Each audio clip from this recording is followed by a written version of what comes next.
года. Рост 167 сантиметров. Чистые 70 килограммов. Профессиональный рекорд. Прямое однобожение. Боец представляет спортивный клуб «Даллас». Под руководством топ-топ-топ Береге. Встречайте! Мастер спорта развешенный единоборством.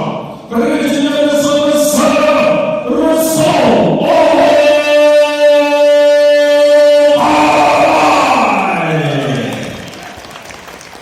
И его соперник. Рост бойца 170 сантиметров. Вес 57 килограммов. Профессиональный рекорд для победы одно поражение. Боец представляет спортивный клуб «Аллас». Под руководством Хасана Алласа. Мастер спорта по рукопашному бою. Претендент Ростовской персона Сонджа Мелков.